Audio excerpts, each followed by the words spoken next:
Kyle Lawson here from MLive.com here in Bloomington, Indiana at Memorial Stadium after Michigan State's 24-21 overtime loss to Indiana.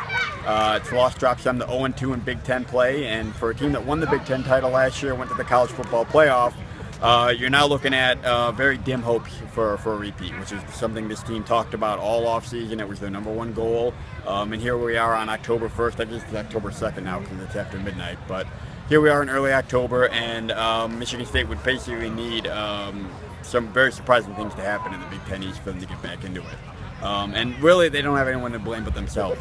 Very winnable game for them here. I thought mistakes were the biggest undoing. It's what we've seen from this team early on. It's kind of been, I don't want to say it's been their biggest problem. You know, you look at the penalties, obviously the biggest one being in overtime. Drake Martinez jumping over the pile and basically giving Indiana a do-over on a game-winning field goal, which they made easily. You can look at Josiah Price with a key holding call there for them. Obviously, Malik McDowell gets thrown out of the game for targeting. He'll be suspended. Not having him late in the game in an overtime was huge.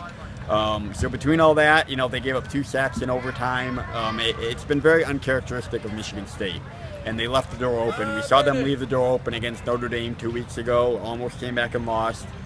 We saw key mistakes beat them last week against Wisconsin with the turnovers, and then it happened in this week. So Michigan State finds itself at 2-2. We just talked to players and Mark D'Antonio. They're obviously going to keep going forward as if, you know, all their goals are intact and take it week by week. But obviously a surprising start. This is a team that 2 weeks ago was in the top 10, coming off Notre Dame. We were talking college football playoff, and here we are. They're going to drop out of the top 25, probably not win a Big Ten title, and have to go week by week going forward. So obviously surprising to be standing here talking about this at this point, but that's where Michigan State finds themselves. So we'll regroup. We'll have all the coverage from tonight's game at MLive.com/Spartans, and thanks for joining us.